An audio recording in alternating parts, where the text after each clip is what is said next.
Insurance Geico, 1-800-555-2756, and other primary operations. Last year I wrote about Geico's Tony Nicely and his terrific management skills. If I had known then what he had in store for us in 1997, I would have searched for still greater superlatives. Tony, now 54, has been with Geico for 36 years and last year was his best. As CEO, he has transmitted vision, energy, and enthusiasm to all members of the Geico family, raising their sights from what has been achieved to what can be achieved. We measure Geico's performance by first, the net increase in its voluntary auto policies, that is, not including policies assigned us by the state, and, second, the profitability of seasoned auto business, meaning policies that have been with us for more than a year and are thus past the period in which acquisition costs cause them to be money losers. In 1996, in-force business grew 10%, and I told you how pleased I was, since that rate was well above anything we had seen in 2 decades. Then, in 1997, growth jumped to 16%. Below are the new business and in-force figures for the last 5 years. Of course, any insurer can grow rapidly if it gets careless about underwriting. Geico's underwriting profit for the year, though, was 8.1% of premiums, far above its average. Indeed, that percentage was higher than we wish it to be. Our goal is to pass on most of the benefits of our low-cost operation to our customers, hold ourselves to about 4% in underwriting profit. With that in mind, we reduced our average rates a bit during 1997 and may well cut them again this year. Our rate changes varied, of course, depending on the policyholder and where he lives. We strive to charge a rate that properly reflects the loss expectancy of each driver. Geico is not the only auto insurer obtaining favorable results these days. Last year, the industry recorded profits that were far better than it anticipated or can sustain. Intensified competition will soon squeeze margins very significantly. But this is a development we welcome. Long-term, a tough market helps the low-cost operator, which is what we are and intend to remain.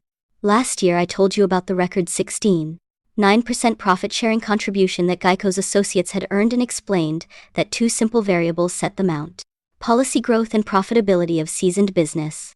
I further explained that 1996's performance was so extraordinary that we had to enlarge the chart delineating the possible payouts. The new configuration didn't make it through 1997. We enlarged the chart's boundaries again and awarded our 10,500 associates a profit-sharing contribution amounting to 26.9% of their base compensation, or $71 million. In addition, the same 2 variables, policy growth and profitability of seasoned business, determined the cash bonuses that we paid to dozens of top executives, starting with Tony. At Geico, we are paying in a way that makes sense for both our owners and our managers. We distribute merit badges, not lottery tickets.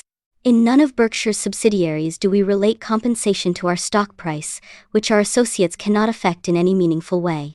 Instead, we tie bonuses to each unit's business performance, which is the direct product of the unit's people. When that performance is terrific, as it has been at Geico, there is nothing Charlie and I enjoy more than writing a big check. Geico's underwriting profitability will probably fall in 1998, but the company's growth could accelerate. We're planning to step on the gas. Geico's marketing expenditures this year will top $100 million, up 50% from 1997. Our market share today is only 3%, a level of penetration that should increase dramatically in the next decade. The auto insurance industry is huge. It does about $115 billion of volume annually, and there are tens of millions of drivers who would save substantial money by switching to us. In the 1995 report, I described the enormous debt that you and I owe to Lorimer Davidson. On a Saturday early in 1951, he patiently explained the ins and outs of both Geico and its industry to me, a 20-year-old stranger who'd arrived at Geico's headquarters uninvited and unannounced. Davey later became the company's CEO, and has remained my friend and teacher for 47 years. The huge rewards that Geico has heaped on Berkshire would not have materialized had it not been for his generosity and wisdom. Indeed, had I not met Davey, I might never have grown to understand the whole field of insurance, which over the years has played such a key part in Berkshire's success. Davey turned 95 last year, and it's difficult for him to travel. Nevertheless, Tony and I hope that we can persuade him to attend our annual meeting, so that our shareholders can properly thank him for his important contributions to Berkshire. Wish us luck. Though they are, of course, far smaller than Geico, our other primary insurance operations turned in results last year that, in aggregate, were fully as stunning. National Indemnity's traditional business had an underwriting profit of 32.9% and, as usual, developed a large amount of float compared to premium volume. Over the last 3 years, this segment of our business, run by Don Worster, has had a profit off 24.3%. Our home state operation, managed by Rod Eldred, recorded an underwriting profit of 14.1% even though it continued to absorb the expenses of geographical expansion. Rod's 3-year record is an amazing 15.1%. Berkshire's workers' compensation business, run out of California by Brad Kinsler, had a modest underwriting loss in a difficult environment. Its 3-year underwriting record is a positive 1.5%. John Kaiser, at Central States Indemnity, set a new volume record while generating good underwriting earnings. At Kansas Bankers Surety, Don Towle more than lived up to the high expectations we had when we purchased the company in 1996. In aggregate, these 5 operations recorded an underwriting profit of 15.0%. The 2 Dons, along with Rod, Brad, and John, have created significant value for Berkshire, and we believe there is more to come. Sources of reported earnings. The table that follows shows the main sources of Berkshire's reported earnings. In this presentation, purchase accounting adjustments are not assigned to the specific businesses to which they apply, but are instead aggregated and shown separately. This procedure lets you view the earnings of our businesses as they would have been reported had we not purchased them. For the reasons discussed on pages 69 and 70, this form of presentation seems to us to be more useful to investors and managers than one utilizing generally accepted accounting principles, GAAP, which require purchase premiums to be charged off business by business. The total earnings we show in the table are, of course, identical to the GAAP total in our audited financial statements. 1. From date of acquisition, the 23rd of December 1996. 2. Includes Star Furniture from the 1st of July 1997. Excludes interest expense of finance businesses. Overall, our operating businesses continue to perform exceptionally well, far outdoing their industry norms. We are particularly pleased that profits improved at Helzberg's after a disappointing 1996. Jeff Comment, Helzberg's CEO, took decisive steps early in 1997 that enabled the company to gain real momentum by the crucial Christmas season. In the early part of this year, as well, sales remain strong. Casual observers may not appreciate just how extraordinary the performance of many of our businesses has been. If the earnings history of, say, Buffalo News or Scott Fetzer is compared to the records of their publicly owned peers, their performance might seem to have been unexceptional. But most public companies retain 2/3 or more of their earnings to fund their corporate growth. In contrast, those Berkshire subsidiaries have paid 100% of their earnings to us, their parent company, to fund our growth.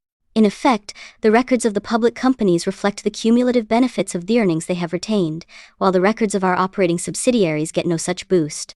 Over time, however, the earnings these subsidiaries have distributed have created truly huge amounts of earning power elsewhere in Berkshire. The News, Seas and Scott Fetzer have alone paid us $1.8 billion, which we have gainfully employed elsewhere. We owe their managements our gratitude for much more than the earnings that are detailed in the table. Additional information about our various businesses is given on pages 3650, where you will also find our segment earnings reported on a GAAP basis. In addition, on pages 5561, we have rearranged Berkshire's financial data into 4 segments on a non-GAAP basis, a presentation that corresponds to the way Charlie and I think about the company. Our intent is to supply you with the financial information that we would wish you to give us if our positions were reversed. Look-through earnings. Reported earnings are a poor measure of economic progress at Berkshire, in part because the numbers shown in the table presented earlier include only the dividends we receive from investees, though. These dividends typically represent only a small fraction of the earnings attributable to our ownership. Not that we mind this division of money, since on balance we regard the undistributed earnings of investees as more valuable to us than the portion paid out. The reason is simple. Our investees often have the opportunity to reinvest earnings at high rates of return. So why should we want them paid out? To depict something closer to economic reality at Berkshire than reported earnings, though, we employ the concept of look-through earnings. As we calculate these, they consist of 1. The operating earnings reported in the previous section, plus 2. our share of the retained operating earnings of major investees that, under GAAP accounting, are not reflected in our profits, less 3. An allowance for the tax that would be paid by Berkshire if these retained earnings of investees had instead been distributed to us. When tabulating operating earnings here, we exclude purchase accounting adjustments as well as capital gains and other major non-recurring items. The following table sets forth our 1,997 look-through earnings, though I warn you that the figures can be no more than approximate, since they are based on a number of judgment calls. The dividends paid to us by these investees have been included in the operating earnings itemized on page 11, mostly under Insurance Group Net Investment Income. 1. Does not include shares allocable to minority interests, calculated on average ownership for the year. The tax rate used is 14%, which is the rate Berkshire pays on the dividends it receives. Acquisitions of 1,997. In 1997, we agreed to acquire Star Furniture and International Dairy Queen, a deal that closed early in 1998. Both businesses fully meet our criteria. They are understandable, possess excellent economics, and are run by outstanding people. The Star transaction has an interesting history. Whenever we buy into an industry whose leading participants aren't known to me, I always ask our new partners, "Are there any more at home like you?" Upon our purchase of Nebraska Furniture Martin 1983, therefore, the Blumkin family told me about 3 outstanding furniture retailers in other parts of the country. At the time, however, none was for sale. Many years later, Irv Blumkin learned that Bill Child, CEO of R.C. Willey, one of the recommended 3, might be interested in merging, and we promptly made the deal described in the 1995 report. We have been delighted with that association. Bill is the perfect partner. Furthermore, when we asked Bill about industry standouts, he came up with the remaining 2 names given me by the Blumkins, one of these being Star Furniture of Houston. But time went by without there being any indication that either of the 2 was available.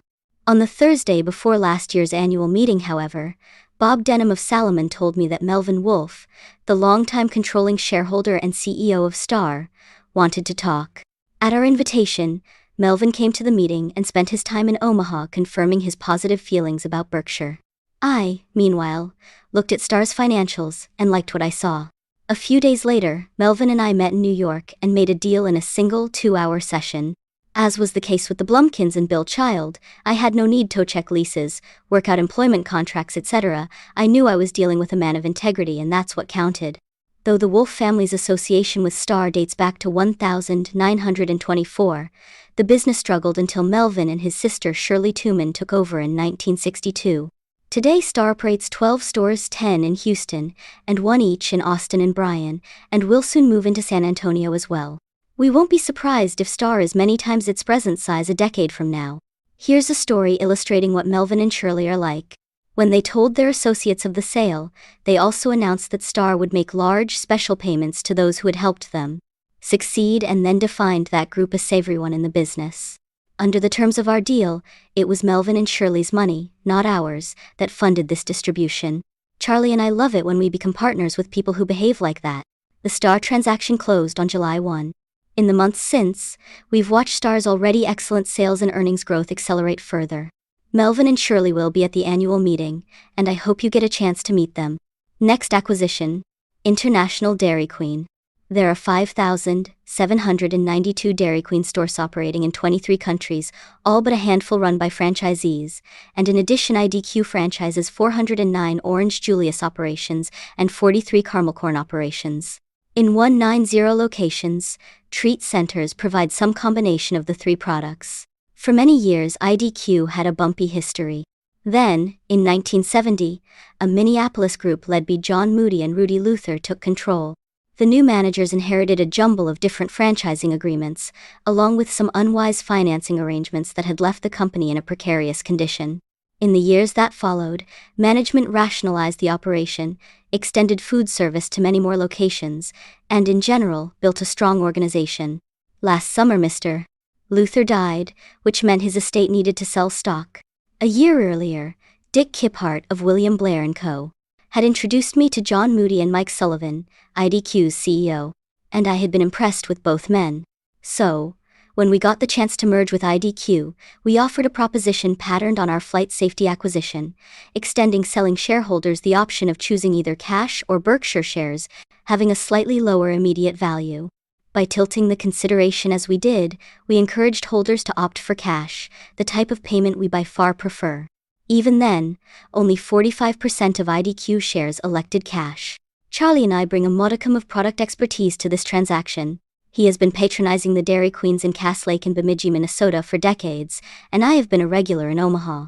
We have put our money where our mouth is. A confession. I've mentioned that we strongly prefer to use cash rather than Berkshire stock in acquisitions. A study of the record will tell you why. If you aggregate all of our stock, only mergers, excluding those we did with 2 affiliated companies, diversified retailing and blue chip stamps, you will find that our shareholders are slightly worse off than they would have been had I not done the transactions. Though it hurts me to say it, when I've issued stock, I've cost you money. Be clear about one thing. This cost has not occurred because we were misled in any way by sellers, or because they thereafter failed to manage with diligence and skill. On the contrary, the sellers were completely candid when we were negotiating our deals and have been energetic and effective ever since. Instead, our problem has been that we own a truly marvelous collection of businesses, which means that trading away a portion of them for something new almost never makes sense. When we issue shares in a merger, we reduce your ownership in all of our businesses' partly owned companies such as Coca-Cola, Gillette, and American Express, and all of our terrific operating companies as well. An example from sports will illustrate the difficulty we face. For a baseball team, acquiring a player who can be expected to bat .350 is almost always a wonderful event, except when the team must trade a .380 hitter to make the deal. Because our roster is filled with .380 hitters, we have tried to pay cash for acquisitions, and here our record has been far better. Starting with National Indemnity in 1967, and continuing with, among others, Seas, Buffalo News, Scott Fetzer, and Geico, we have acquired for cash a number of large businesses that have performed incredibly well since we bought them. These acquisitions have delivered Berkshire tremendous value indeed, far more than I anticipated when we made our purchases. We believe that it is almost impossible for us to trade up from our present businesses and managements. Our situation is the opposite of Camelot's Mordred, of whom Guinevere commented. The one thing I can say for him is that he is bound to marry well. Everybody is above him. Marrying well is extremely difficult for Berkshire, so you can be sure that Charlie and I will be very reluctant to issue shares in the future. In those cases when we simply must do so, when certain shareholders of a desirable acquisition insist on getting stock, we will include an attractive cash option in order to tempt as many of the sellers to take cash as is possible. Merging with public companies presents a special problem for us. If we are to offer any premium to the acquiree, one of 2 conditions must be present.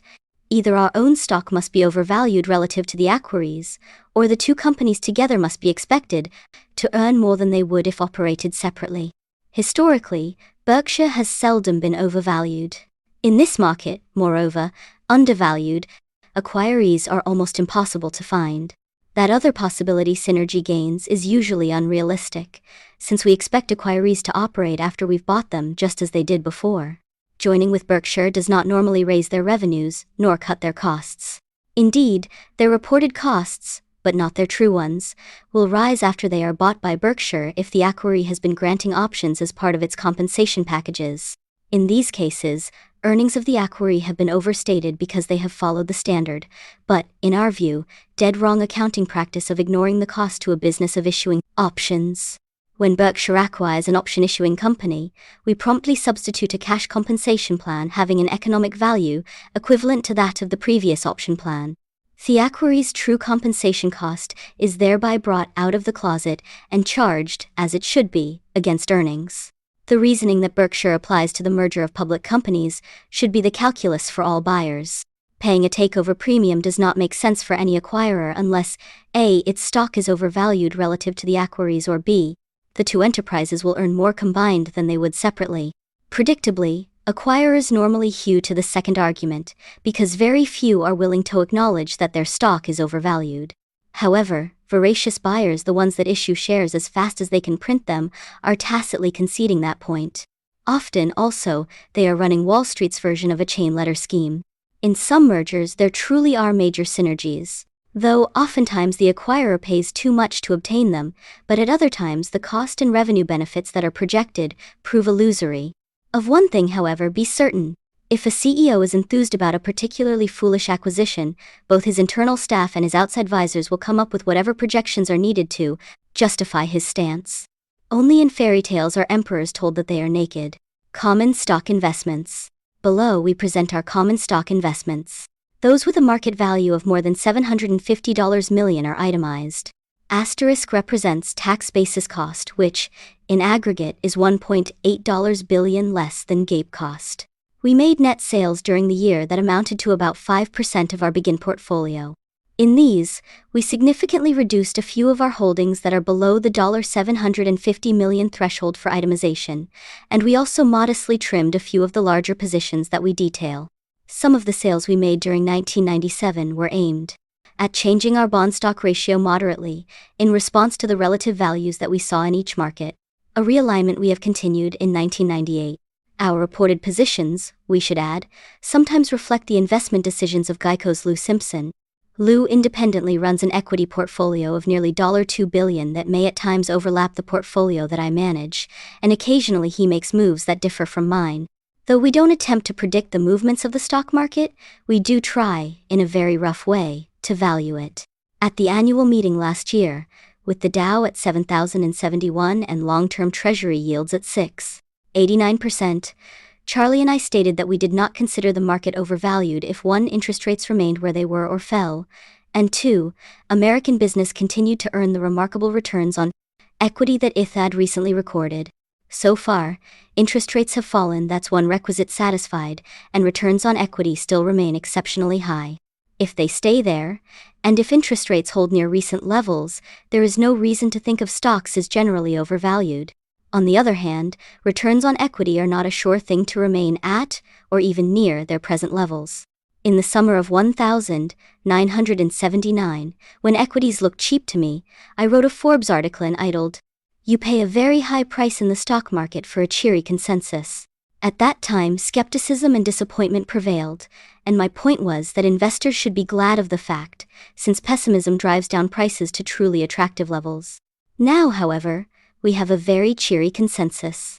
That does not necessarily mean this is the wrong time to buy stocks.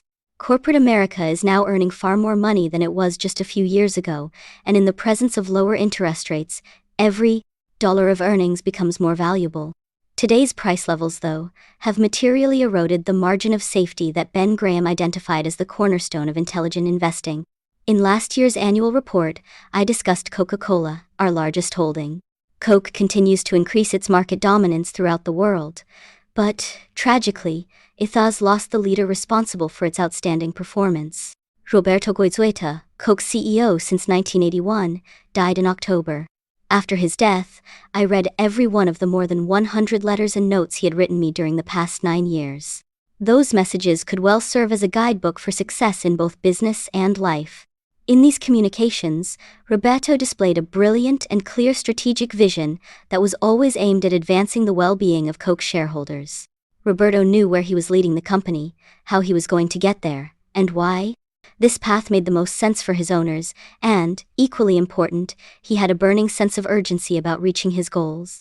An excerpt from one handwritten note he sent to me illustrates his mindset. "By the way, I have told Olgita that what she refers to as an obsession, you call focus. I like your term much better. Like all who knew Roberto, I will miss him enormously." Consistent with his concern for the company, Roberto prepared for a seamless succession long before it seemed necessary.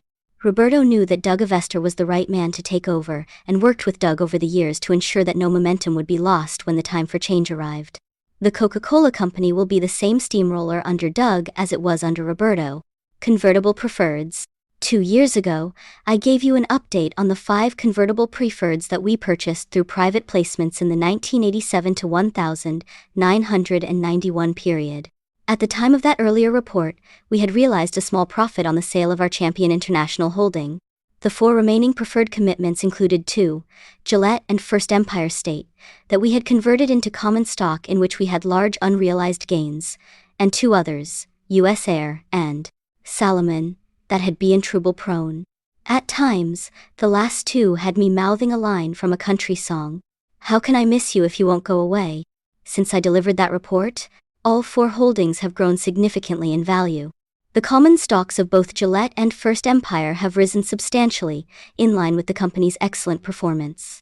At year-end, the $600 million we put into Gillette in 1989 had appreciated to $4.8 billion, and the $40 million we committed to First Empire in 1991 had risen to $236 million. Our two laggards, meanwhile, have come to life in a very major way. In a transaction that finally rewarded its long-suffering shareholders, Salomon recently merged into Travelers Group.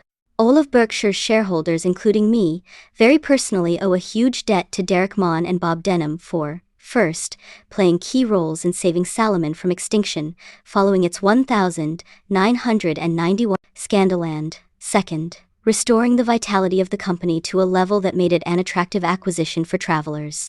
I have often said that I wish to work with executives that I like, trust, and admire. No two fit that description better than Derek and Bob. Berkshire's final results from its Salomon investment won't be tallied for some time, but it is safe to say that they will be far better than I anticipated 2 years ago. Looking back, I think of my Salomon experience as having been both fascinating and instructional, though for a time in 1991 to 92, I felt like the drama critic Wow wrote, "I would have enjoyed the play, except that I had an unfortunate seat." It faced the stage. The resuscitation of U.S. Airways borders on the miraculous. Those who have watched my moves in this investment know that I have compiled a record that I blemished by success. I was wrong in originally purchasing the stock, and I was wrong later, in repeatedly trying to unload our holdings at 50 cents on the dollar. Two changes at the company coincided with its remarkable rebound. 1. Charlie and I left the board of directors, and 2. Stephen Wolf became CEO. Fortunately for Argos, the second event was the key. Stephen Wolf's accomplishments at the airline have been phenomenal. There still is much to do at U.S. Airways, but survival is no longer an issue. Consequently, the company made up the dividend arrearages on our preferred during 1997, adding extra payments to compensate us for the delay we suffered. The company's common stock, furthermore, has risen from a low of $4 to a recent high of $73. Our preferred has been called for redemption on March 15. But the rise in the company's stock has given our conversion rights, which we thought worthless not long ago, great value. It is now almost certain that our U.S. Airways shares will produce a decent profit, that is, if my cost for Maalox is excluded, and the gain could even prove indecent. Next time I make a big, dumb decision, Berkshire shareholders will know what to do. Phone Mr. Wolf. In addition to the convertible preferreds, we purchased one other private placement in 1991, $300 million of American Express Perks. This security was essentially a common stock that featured a trade-off in its first 3 years. We received extra dividend payments during that period, but we were also capped in the price appreciation we could realize.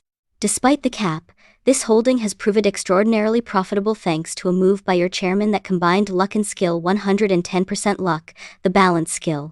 Our perks were due to convert into common stock in August 1994, and in the month before I was mulling whether to sell upon conversion. One reason to hold was Amex's outstanding CEO, Harvey Golub, who seemed likely to maximize whatever potential the company had, a supposition that has since been proved in spades. But the size of that potential was in question. Amex faced relentless competition from a multitude of card issuers, led by Visa. Weighing the arguments, I leaned towards sale. Here's where I got lucky. During that month of decision, I played golf at Prouts Neck, Maine with Frank Olson, CEO of Hertz. Frank is a brilliant manager, with intimate knowledge of the card business. So from the first tee on I was quizzing him about the industry. By the time we reached the second green, Frank had convinced me that Amex's corporate card was a terrific franchise, and I had decided not to tossle. On the back nine I turned buyer, and in a few months Berkshire owned 10% of the company. We now have a $3 billion gain in our Amex shares, and I naturally feel very grateful to Frank. But George Gillespie, our mutual friend, says that I am confused about where my gratitude should go. After all, he points out, it was he who arranged the game and assigned me to Frank's foursome. Quarterly reports to shareholders. In last year's letter, I described the growing costs we incur in mailing quarterly reports and the problems we have encountered in delivering them to street-name shareholders. I asked for your opinion about the desirability of our continuing toe-print reports, given that we now publish our quarterly and annual communications in the internet, at our site, www.berkshirehathaway.com. Relatively few shareholders responded, but it is clear that at least a small number who want the quarterly information have no interest in getting it off the internet. Being a lifelong sufferer from technophobia, I can empathize with this group. The cost of publishing quarterlies, however, continues to balloon, and we have therefore decided to send printed versions only to shareholders who request them. If you wish the quarterlies, please complete the reply card that is bound into this report. In the meantime, be assured that all shareholders will continue to receive the annual report in printed form. Those of you who enjoy the computer should check out our homepage. It contains a large amount of current information about Berkshire, and also all of our annual letters since 1977. In addition, our website includes links to the homepages of many Berkshire subsidiaries. On these sites you can learn more about our subsidiaries' products, and yes, even place orders for them. We are required to file our quarterly information with the SEC no later than 45 days after the end of each quarter. One of our goals in posting communications on the internet is to make this material information in full detail and in a form unfiltered by the media simultaneously available to all interested parties at a time when markets are closed. Accordingly, we plan to send our 1,998 quarterly information to the SEC on 3 Fridays, May 15, August 14, and November 13, and on those nights to post the same information on the internet. This procedure will put all of our shareholders, whether they be direct or street name, on an equal footing. Similarly, we will post our 1,998 annual report on the internet on Saturday, March 13, 1999, and mail it at about the same time. Shareholder designated contributions. About 97.7% of all eligible shares participated in Berkshire's 1997 shareholder designated contributions program. Contributions made were $15.4 million, and 3,830 charities were recipients. A full description of the program appears on pages 5 to 53. Cumulatively, over the 17 years of the program, Berkshire has made contributions of $113.1 million pursuant to the instructions of our shareholders. The rest of Berkshire's giving is done by our subsidiaries, which stick to the philanthropic patterns that prevailed before they were acquired, except that their former owners themselves take on the responsibility for their personal charities. In aggregate, our subsidiaries made contributions of $8.1 million in 1997, including in-kind donations of $4.4 million. Every year, a few shareholders miss out on our contributions program because they don't have their shares registered in their own names on the prescribed record date, because they fail to get the designation form back to us within the 60-day period allowed. Charlie and I regret this. But if replies are received late, we have to reject them, because we can't make exceptions for some shareholders while refusing to make them for others. To participate in future programs, you must own Class A shares that are registered in the name of the actual owner, not the nominee name of a broker, bank or depository. Shares not so registered on the 31st of August 1998 will be ineligible for the 1998 program. When you get the contributions form from us, return it promptly so that it does not get put aside or forgotten. The annual meeting. Woodstock weekend at Berkshire will be May 2 to 4 this year. The finale will be the annual meeting, which will begin at 9:30 a.m. on Monday, May 4. Last year we met at Ak-Sar-Ben Coliseum, and both our staff and the crowd were delighted with the venue. There was only one crisis. The night before the meeting, I lost my voice, thereby fulfilling Charlie's wildest fantasy. He was crushed when I showed up the next morning with my speech restored. Last year about 7,500 attended the meeting. They represented all 50 states, as well as 16 countries, including Australia, Brazil, Israel, Saudi Arabia, Singapore, and Greece. Taking into account several overflow rooms, we believe that we can handle more than 11,000 people, and that should put us in good shape this year, even though our shareholder count has risen significantly. Parking is ample at Ak-Sar-Ben, acoustics are excellent, and seats are comfortable. The doors will open at 7 a.m. on Monday, and at 8:30, we will again feature the world premiere of a movie epic produced by Mark Hamburg, our CFO. The meeting will last until 3:30, with a short break at noon. This interval will permit the exhausted to leave unnoticed, and allow time for the hardcore to lunch at Ak-Sar-Ben's concession stands. Charlie and I enjoy questions from owners, so bring up whatever's on your mind. Berkshire products will again be for sale in the halls outside the meeting room. Last year, not that I pay attention to this sort of thing, we again set sales records, moving 2,500 pounds of See's candy, 1,350 pairs of Dexter shoes, $75,000 of World books and related publications, and 888 sets of Quikut knives. We also took orders for a new line of apparel, featuring our Berkshire logo, and sold about 1,000 polo, sweat, and t-shirts. At this year's meeting, we will unveil our 1,998 collection. Geico will again be on hand with a booth staffed by Star Associates from its regional offices. Find out whether you can save money by shifting your auto insurance to Geico. About 40% of those who check us out learn that savings are possible. The proportion is not 100% because insurers differ in their underwriting judgments, with some favoring drivers who live in certain geographical areas and work at certain occupations more than we do. We believe, however, that we more frequently offer the low price than does any other national carrier selling insurance at all comers. In the Geico informational material that accompanies this report, you will see that in 38 states we now offer a special discount of as much as 8% to our shareholders. We also have applications pending that would extend this discount to drivers in other states. An attachment to the proxy material that is enclosed with this report explains how you can obtain the card you will need for admission to the meeting. We expect a large crowd, so get plane, hotel, and car reservations promptly. American Express 800-799-6634 will be happy to help you with arrangements. As usual, we will have buses at the larger hotels that will take you to and from the meeting and also deliver you to Nebraska Furniture Mart, Borsheim's, and the airport after its conclusion. You are likely, however, to find a car handy. NFM's main store, located on a 75-acre site about a mile from Aksarben, is open from 10 a.m. to 9 p.m. on weekdays, 10 a.m. to 6 p.m. on Saturdays, and noon to 6 p.m. on Sundays. During the period from May 1 to May 5, shareholders who present NFM with the coupon that will accompany their meeting ticket will be entitled to a discount that is otherwise restricted to its employees. Borsheim's normally is closed on Sunday but will be open for shareholders from 10 a.m. to 6 p.m. on May 3rd. Last year was our second best shareholders' day, exceeded only by 1,996s. I regard this slippage as an anomaly and hope that you will prove me right this year. Charlie will be available for autographs. He smiles, however, only if the paper he signs is a Borsheim sales ticket. Shareholders who wish to visit on Saturday, 10 a.m. to 5:30 p.m., or, on Monday, 10 a.m., -8 p.m., should be sure to identify themselves as Berkshire owners so that Susan Jacques, Borsheim CEO, can make you especially welcome.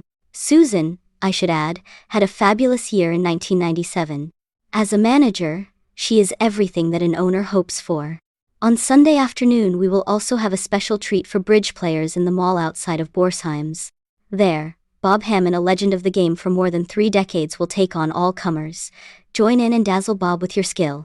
My favorite steakhouse, Gorat's, opens one Sunday a year for Berkshire shareholders on the night before the annual meeting. Last year the restaurant started serving at 4 p.m. and finished about 1:30 a.m., an endurance trial that was the result of taking 1,100 reservations versus a seating capacity of 235. If you make a reservation and then can't attend, be sure to let Gorat's know promptly, since it goes to great effort to help us, and we want to reciprocate. You can make reservations beginning on April 1st, but not before, by calling 402-551-3733. Last year I had to leave Gorat's a little early because of my voice problem, but this year I plan to leisurely savor every bite of my rare T-bone and double order of hash browns. After this warm-up, Charlie and I will head for the Dairy Queen on 114th, just south of Dodge. There are 12 great Dairy Queens in metropolitan Omaha, but the 1143 location is the best suited to handle the large crowd that we expect. South of the property, there are hundreds of parking spaces on both sides of the street. Also, this Dairy Queen will extend its Sunday hours to 11 p.m. in order to accommodate our shareholders. The 114th Street operation is now run by 2 sisters, Coney Burge and Deb Novotny, whose grandfather put up the building in 1962 at what was then the outer edge of the city. Their mother, Jan Noble, took over in 1972, and Coney and Deb continue as third-generation owner-managers. Jan, Coney and Deb will all be on hand Sunday evening, and I hope that you meet them. Enjoy one of their hamburgers if you can't get into Gorat's. And then, around 8 o'clock, join me in having a dusty sundae for dessert. This item is a personal specialty the Dairy Queen will furnish you a copy of my recipe, and will be offered only on Shareholder Sunday. The Omaha Royals and Albuquerque Dukes will play baseball on Saturday evening, May 2nd, at Rosenblatt Stadium. As usual, your chairman, shamelessly exploiting his 25% ownership of the team, will take the mound. But this year, you will see something new. In past games, much to the bafflement of the crowd, I have shaken off the catcher's first call. He has consistently asked for my sweeping curve, and I have just as regularly resisted.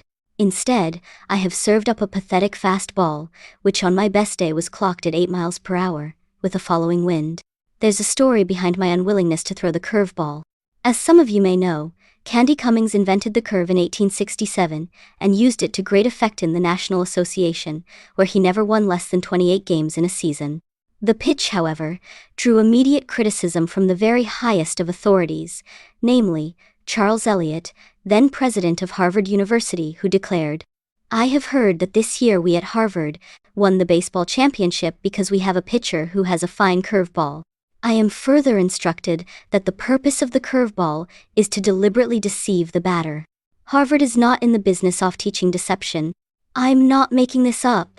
Ever since I learned of President Eliot's moral teachings on this subject, I have scrupulously refrained from using my curve, however devastating its effect might have been on hapless batters.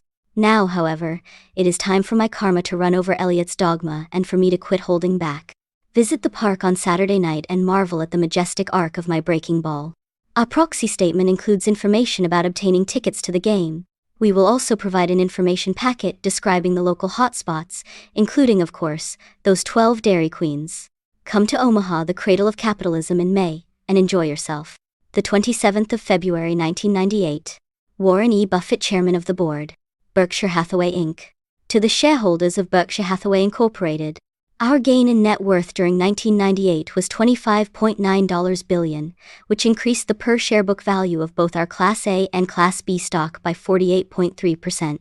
Over the last 34 years, that is, since present management took over, per-share book value has grown from $19 to $37,801, a rate of 24.7% compounded annually. Asterisk. All figures used in this report apply to Berkshire's A shares, the successor to the only stock that the company had outstanding before 1996. The B share shave an economic interest equal to 1/30 that of the A. Normally, a gain of 48.3% would call for handsprings, but not this year. Remember Wagner, whose music has been described as better than it sounds?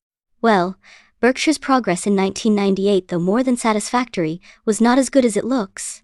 That's because most of that 48.3% gain came from our issuing shares in acquisitions.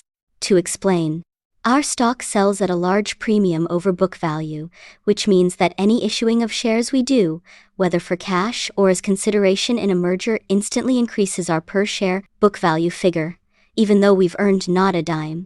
What happens is that we get more per-share book value in such transactions than we give up. These transactions, however, do not deliver us any immediate gain in per-share intrinsic value, because in this respect what we give and what we get are roughly equal. And, as Charlie Munger, Berkshire's vice chairman and my partner, and I can't tell you too often, though you may feel that we try, it's the per-share gain in intrinsic value that counts rather than the per-share gain in book value. Though Berkshire's intrinsic value grew very substantially in 1998, the gain fell well short of the 48.3% recorded for book value. Nevertheless, intrinsic value still far exceeds book value. For a more extensive discussion of these terms, and other investment and accounting concepts, please refer to our owner's manual, on pages 5, 6, 64, in which we set forth our owner-related business principles. Intrinsic value is discussed on pages 61 and 62. We entered 1,999 with the best collection of businesses and managers in our history. The two companies we acquired in 1998, General Re and Executive Jet, are first class in every way. More about both later, and the performance of our operating businesses last year exceeded my hopes. Geico, once again, simply shot the lights out. On the minus side, several of the public companies in which we have major investments experienced significant operating shortfalls that neither they nor I anticipated early in the year. Consequently, our equity portfolio did not perform nearly as well as did the S&P 500. The problems of these companies are almost certainly temporary, and Charlie and I believe that their long-term prospects are excellent. In our last 3 annual reports, we furnished you a table that we regard as central to estimating Berkshire's intrinsic value. In the updated version of that table, which follows, we trace our 2 key components of value, including General Re on a pro forma basis, as if we had owned it throughout the year. The first column lists our per-share ownership of investments, including cash and equivalents, but excluding securities held in our financial products operation, and the second column shows SOAR, per-share earnings from Berkshire's operating businesses before taxes and purchase accounting adjustments, discussed on pages 62 and 63, but after all interest and corporate expenses. The second column excludes all dividends, interest and capital gains that we realized from the investments presented in the first column. In effect, the columns show how Berkshire would look if it were split in 2 parts, with one entity holding our investments and the other operating all of our businesses and bearing all corporate costs. During 1998, our investments increased by $9,604 per share, or 25.2%, but per-share operating earnings fell by 33.9%. General Re, included, as noted, on a pro forma basis, explains both facts. This company has very large investments, and these greatly increased our per-share investment figure. But General Re also had an increased underwriting loss in 1998, and that hurt operating earnings. Had we not acquired General Re, per-share operating earnings would have shown a modest gain. Though certain of our acquisitions and operating strategies may from time to time affect one column more than the other, we continually work to increase the figures in both. But one thing is certain.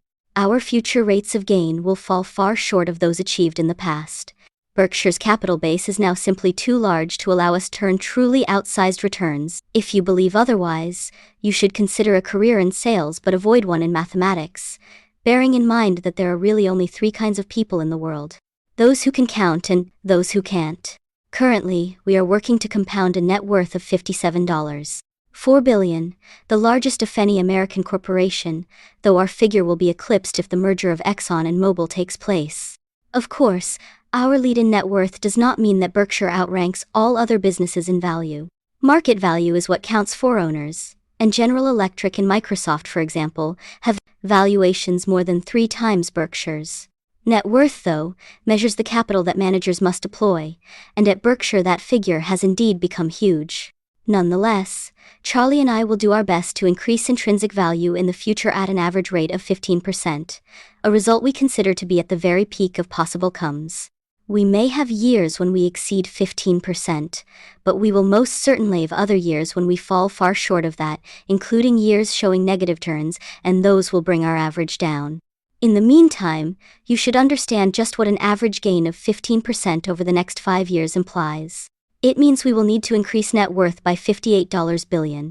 Earning this daunting 15% will require us to come up with big ideas. Popcorn stands just won't do.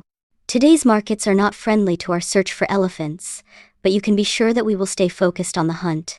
Whatever the future holds, I make you one promise. I'll keep at least 99% of my net worth in Berkshire for as long as I am around. How long will that be? My model is the loyal Democrat in Fort Wayne who asked to be buried in Chicago so that he could stay active in the party. To that end, I've already selected a power spot at the office for my urn. Our financial growth has been matched by employment growth. We now have 47,566 on our payroll, with the acquisitions of 1,998, bringing 7,074 employees to used internal growth, adding another 2,500. To balance this gain of 9,500 hands-on employees, we have enlarged the staff at World Headquarters from 12 to 12.8. The 8 doesn't refer to me or Charlie. We have a new person in accounting, working 4 days a week. Despite this alarming trend toward corporate bloat, our after-tax overhead last year was about $3.5 million, or well under 1 basis point, 1% of the value of the assets we manage. Taxes. One beneficiary of our increased size has been the U.S. Treasury. The federal income taxes that Berkshire and General Re have paid, or will soon pay, in respect to 1998 earnings total $2.7 billion. That means we shouldered all of the U.S. government's expenses for more than a half day. Follow that thought a little further. If only 625 other U.S. taxpayers had paid the Treasury as much as we and General Re did last year, no one else, neither corporations nor 270 million citizens, would have had to pay federal income taxes or any other kind of federal tax, for example, Social Security or estate taxes. Our shareholders can truly say that they gave at the office. Writing checks to the IRS that include strings of zeros does not bother Charlie Orme. Berkshire as a corporation, and we as individuals, have prospered in America as we would have in no other country. Indeed, if we lived in some other part of the world and completely escaped taxes, I'm sure we would be worse off financially, and in many other ways as well. Overall, we feel extraordinarily lucky to have been dealt a hand in life that enables us to write large checks to the government, rather than one requiring the government to regularly write checks to us, say, because we are disabled or unemployed. Berkshire's tax situation is sometimes misunderstood. First, capital gains have no special attraction for us. A corporation pays a 35% rate on taxable income, whether it comes from capital gains or from ordinary operations. This means that Berkshire's tax on a long-term capital gain is fully 75% higher than what an individual would pay on an identical gain. Some people harbor another misconception, believing that we can exclude 70% OFAL dividends we receive from our taxable income. Indeed, the 70% rate applies to most corporations, and also applies to Berkshire in cases where we hold stocks in an insurance subsidiaries. However, almost all of our equity investments are owned by our insurance companies, and in that case the exclusion is 59.5%. That still means $1 of dividends is considerably more valuable to us than $1 of ordinary income, but not to the degree often assumed. Berkshire truly went all out for the Treasury last year. In connection with the General Re merger, we wrote a $30 million check to the government to pay an SEC fee tied to the new shares created by the deal. We understand that this payment set an SEC record. Charlie and I are enormous admirers of what the Commission has accomplished for American investors. We would rather, however, have found another way to show our admiration. Geico, 1-800-847-7536. Combine a great idea with a great manager, and you're certain to obtain a great result. That mix is alive and well at Geico. The idea is low-cost auto insurance, made possible by direct-to-customer marketing, and the manager is Tony Nicely. Quite simply, there is no one in the business world who could run Geico better than Tony does. His instincts are unerring, his energy is boundless, and his execution is flawless. While maintaining underwriting discipline, Tony is building an organization that is gaining market share at an accelerating rate. This pace has been encouraged by our compensation policies. The direct writing off insurance, that is, without there being an agent or broker between the insurer and its policyholder, involves a substantial front-end investment. First-year business is therefore unprofitable in a major way.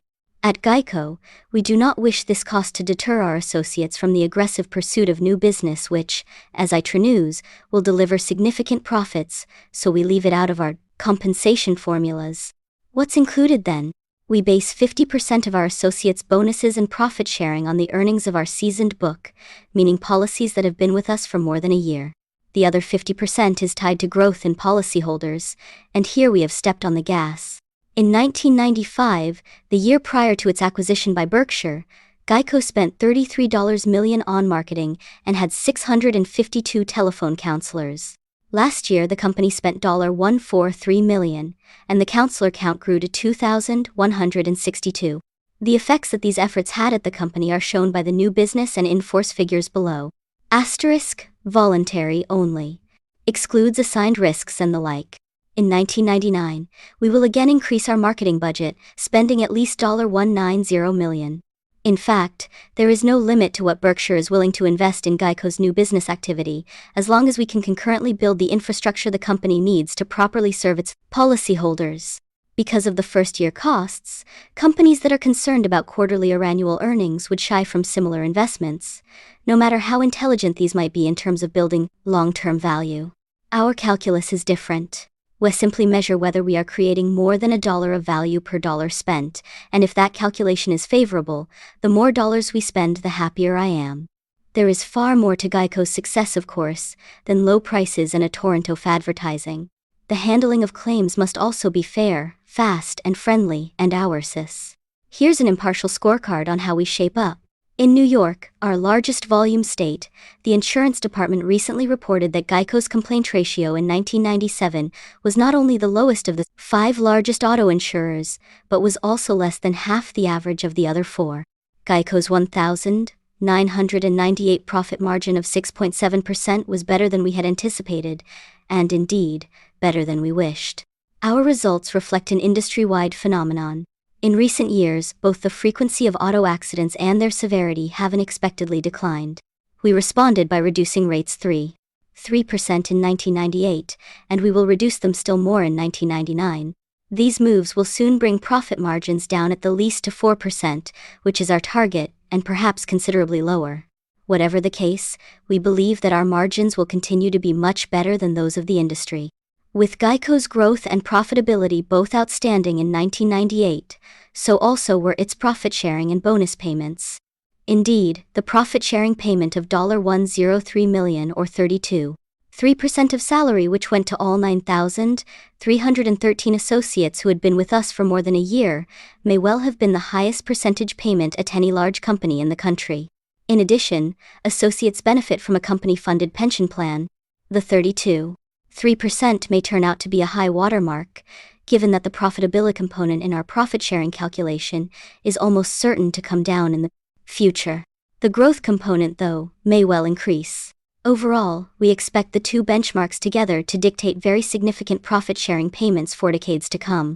For our associates, growth pays off in other ways as well. Last year we promoted 4,612 people. Impressive as the Geico figures are, we have far more to do.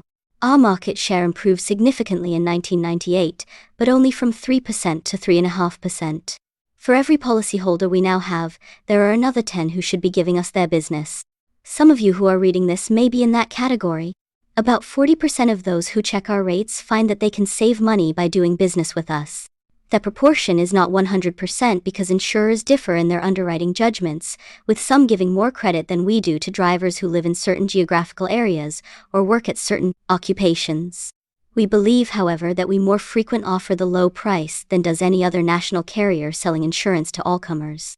Furthermore, in 40 states we can offer a special discount, usually 8% to our shareholders. So give us a call and check us out. You may think that one commercial in this section is enough. But I have another tow present, this one directed at managers of publicly owned companies. At Berkshire, we feel that telling outstanding CEOs, such as Tony, how to run their companies would be the height of foolishness. Most of our managers wouldn't work for us if they got a lot of backseat driving. Generally, they don't have to work for anyone, since 75% or so are independently wealthy. Besides, they are the Mark McGuires of the business world, and need no advice from us as to how to hold the bat or when to swing. Nevertheless, Berkshire's ownership may make even the best of managers more effective. First, we eliminate all of the ritualistic and non-productive activities that normally go with the job of CEO. Our managers are totally in charge of their personal schedules.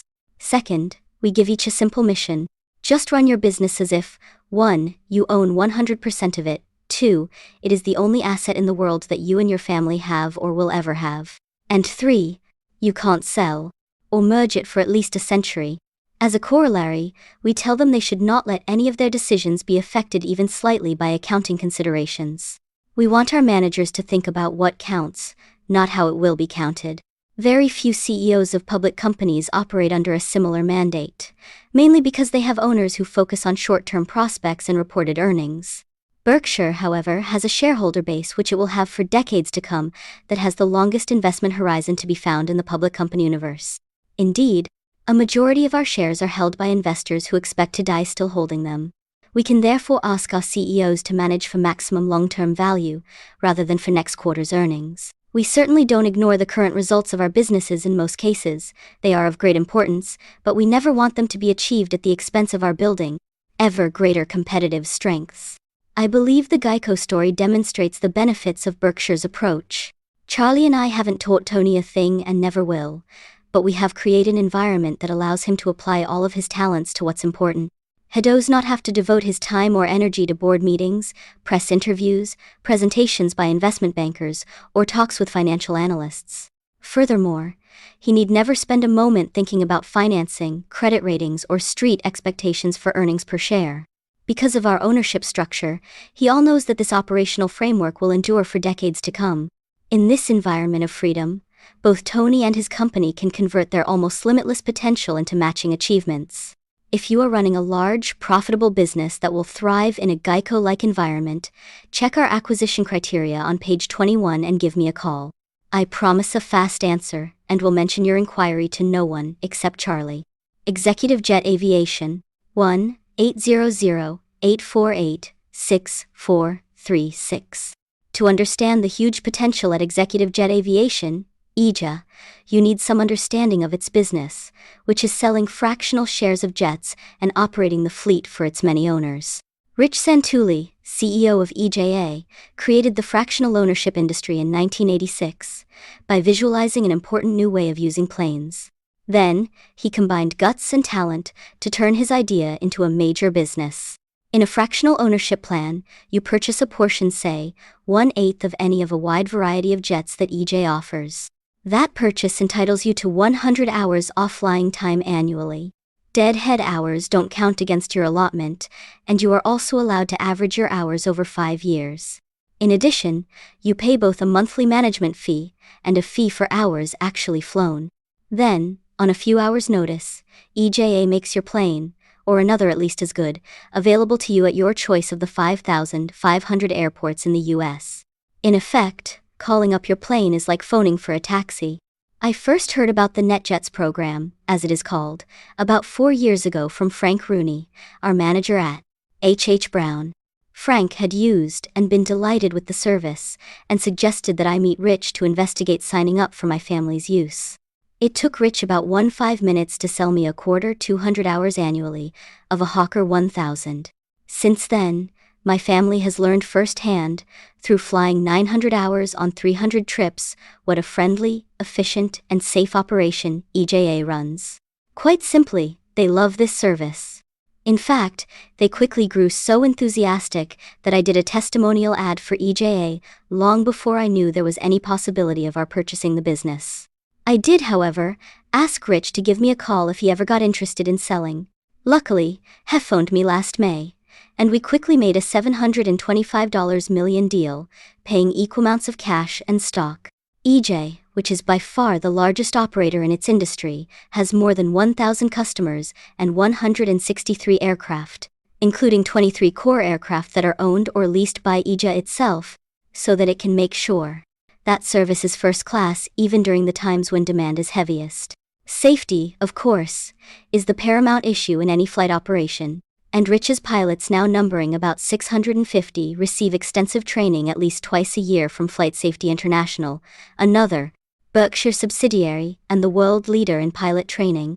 The bottom line on our pilots: I've sold the Berkshire plane and will now do all of my business flying, as well as my personal flying, with NetJets Cruise.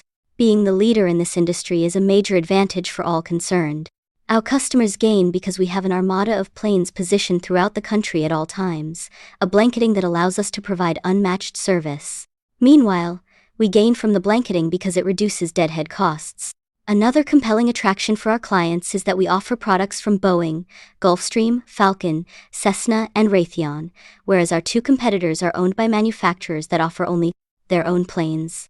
In effect, NetJets is like a physician who can recommend whatever medicine best fits the needs of each patient. Our competitors, in contrast, are producers of a house brand that they must prescribe for one and all.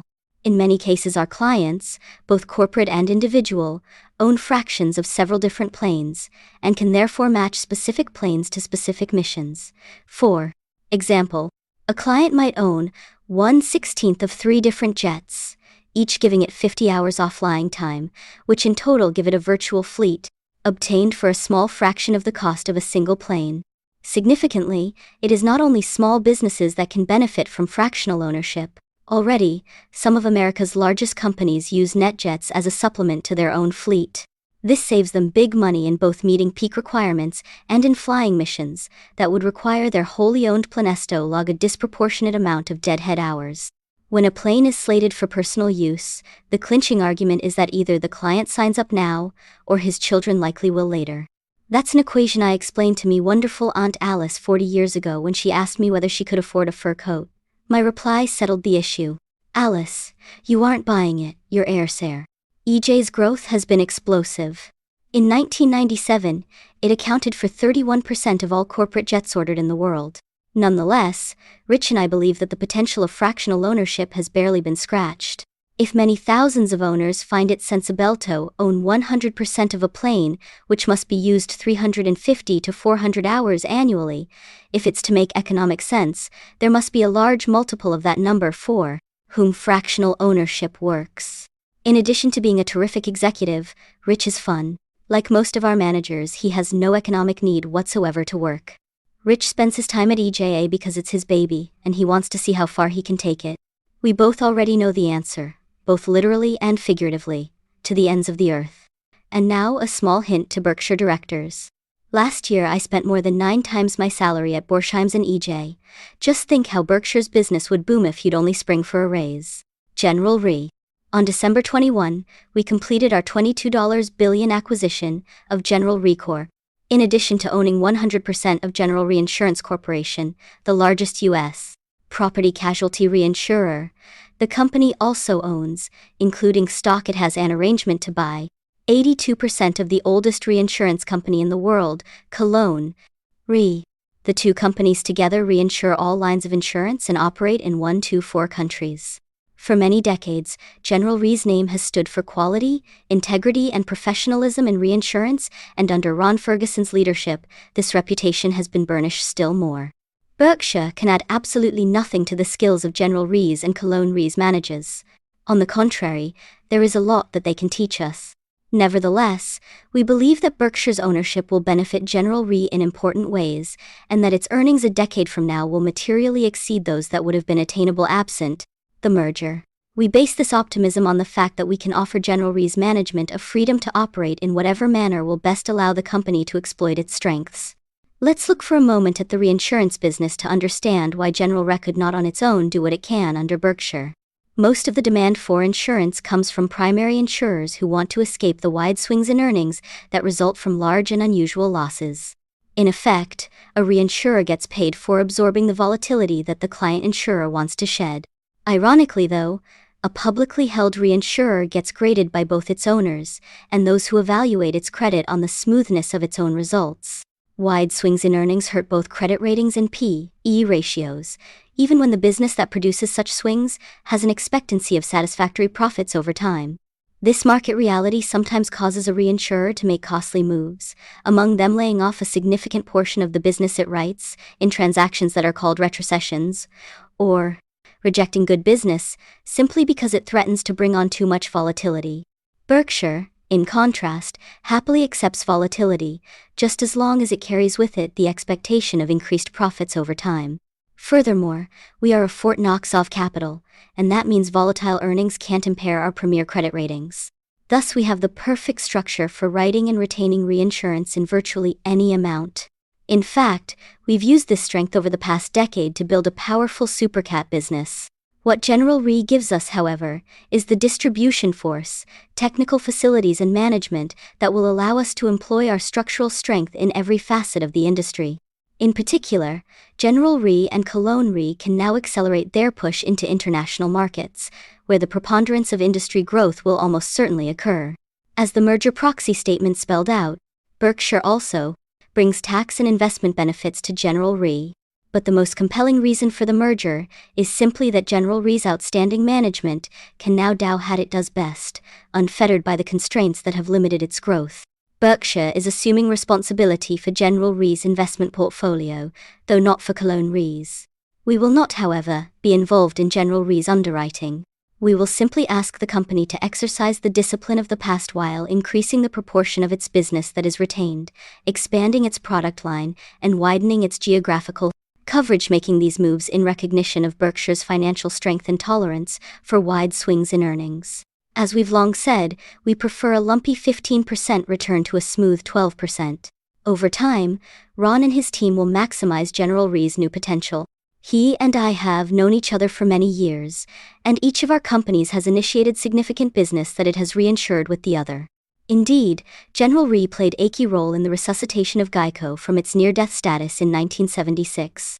Both Ron and Rich Santulli plan to be at the annual meeting, and I hope you get a chance to say hello to them. The economics of property casualty insurance. With the acquisition of General Re, and with Geico's business mushrooming, it becomes more important than ever that you understand how to evaluate an insurance company. The key determinants are 1. The amount of float that the business generates, 2. Its cost, and 3. Most important of all, the long-term outlook for both of these factors. To begin with, float is money we hold but don't own.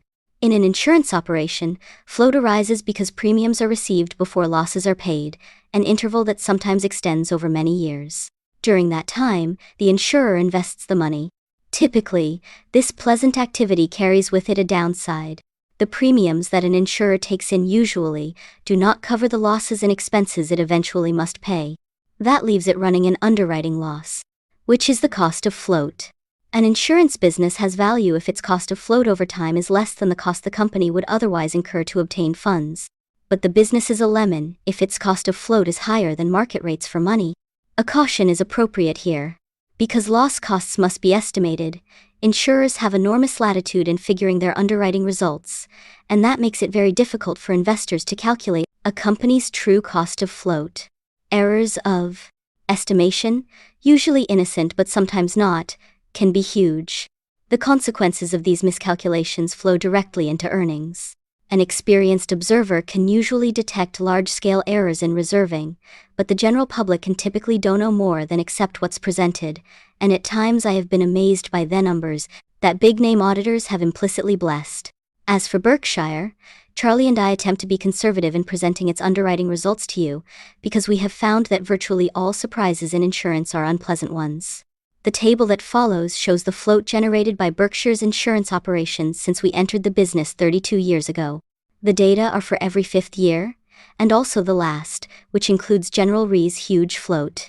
For the table we have calculated our float, which we generate in large amounts relative to our premium volume, by adding net loss reserves, loss adjustment reserves, funds held under reinsurance, assumed and unearned premium reserves, and then subtracting agents' balances, prepaid acquisition costs, prepaid taxes and deferred charges applicable to assumed reinsurance. Got that? Impressive as the growth in our float has been, 25.4% compounded annually, what really counts is the cost of this item. If that becomes too high, growth in float becomes a curse rather than a blessing. At Berkshire, the news is all good. Our average cost over the 32 years has been well under zero. In aggregate, we have posted a substantial underwriting profit, which means that we have been paid for holding a large and growing amount of money. This is the best of all worlds. Indeed, though our net float is recorded on our balance sheet as a liability, it has had more economic value to us than an equal amount of net worth would have had. As long as we can continue to achieve an underwriting profit, float will continue to outrank net worth in value. During the next few years, Berkshire's growth in float may well be modest. Their insurance market is soft, and in this business, relationships change slowly. Therefore, General Re's float, 2/3 of our total, is unlikely to increase significantly in the near term. We do expect, however, that our cost of float will remain very attractive compared to that of other insurers. Sources of reported earnings. The table that follows shows the main sources of Berkshire's reported earnings. In this presentation, purchase accounting adjustments are not assigned to the specific businesses to which they apply, but are instead aggregated and shown separately. This procedure lets you view the earnings of our businesses as they would have been reported had we not purchased them. For the reasons discussed on pages 62 and 63, this form of presentation seems to us to be more useful to investors and managers than one utilizing generally accepted accounting principles, GAAP, which require purchase premiums to be charged off business by business. The total earnings we show in the table are, of course, identical to the GAAP total in our audited financial statements. 1. Includes Executive Jet from the 7th of August 1998. 2. Includes Star Furniture from the 1st of July 1997. 3. From date of acquisition, December 21, 1998. 4. Excludes interest expense of finance businesses. You can be proud of our operating managers. They almost invariably deliver earnings that are at the very top of what conditions in their industries allow, meanwhile fortifying their business's long-term competitive strengths. In aggregate, they have created many billions of dollars of value for you. An example. In my 1994 letter, I reported on Ralph Shea's extraordinary performance at Scott Fetzer. Little did I realize that he was just warming up. Last year, Scott Fetzer, operating with no leverage, except for a conservative level of debt in its finance subsidiary, earned a record $96.5 million after tax on its $1.12 million net worth. Today, Berkshire has an unusually large number of individuals, such as Ralph, who are truly legends in their industries. Many of these joined us when we purchased their companies, but in recent years we have also identified a number of strong managers internally. We further expanded our core of all-stars in an important way when we acquired General Ray and EJA. Charlie and I have the easy jobs at Berkshire. We do very little except allocate capital. And, even then, we are not all that energetic. We have one excuse though. In allocating capital, activity does not correlate with achievement. Indeed, in the fields of investments and acquisitions, frenetic behavior is often counterproductive. Therefore, Charlie and I mainly just wait for the phone to ring. Our managers, however, work very hard and it shows. Naturally, they want to be paid fairly for their efforts, but pay alone can't explain their extraordinary accomplishments. Instead, each is primarily motivated by a vision of just how far his or her business can go, and by a desire to be the one who gets it there. Charlie and I thank them on your behalf and ours. Additional information about our various businesses is given on pages 39 to 53, where you will also find our segment earnings reported on a GAAP basis. In addition, on pages 65 to 71, we have rearranged Berkshire's financial data into 4 segments on a non-GAAP basis, a presentation that corresponds to the way Charlie and I think about the company. Normally, we follow this section with one on look-through earnings. Because the General reacquisition occurred near year-end, though, neither a historical nor a pro forma calculation of a 1,998 number seems relevant. We will resume the look-through calculation in next year's report. Investments. Below, we present our common stock investments. Those with a market value of more than $750 million are itemized. Asterisk represents tax basis cost which, in aggregate, is $1.5 billion less than GAAP cost. During the year, we slightly increased our holdings in American Express, one of our 3 largest commitments, and left the other 2 unchanged. However, we substantially cut many of our smaller positions. Here, I need to make a confession. The portfolio actions I took in 1998 actually decreased our gain for the year. In particular, my decision to sell McDonald's was a very big mistake. Overall, you would have been better off last year if I had regularly snuck off to the movies during market hours. At year-end, we held more than $15 billion in cash equivalents, including high-grade securities due in less than 1 year. Cash never makes us happy. But it's better to have the money burning a hole in Berkshire's pocket than resting comfortably in someone else's.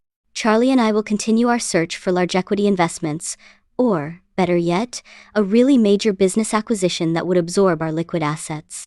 Currently, however, we see nothing on the horizon. Once we knew that the General Re merger would definitely take place, we asked the company to dispose of the equities that it held.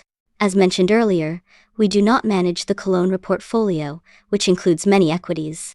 General Re subsequently eliminated its positions in about 250 common stocks, incurring $935 million of taxes in the process. This clean sweep approach reflects a basic principle that Charlie and I employ in business and investing. We don't back in decisions. Last year I deviated from my standard practice of not disclosing our investments, other than those we are legally required to report, and told you about 3 unconventional investments we had made. There were several reasons behind that disclosure.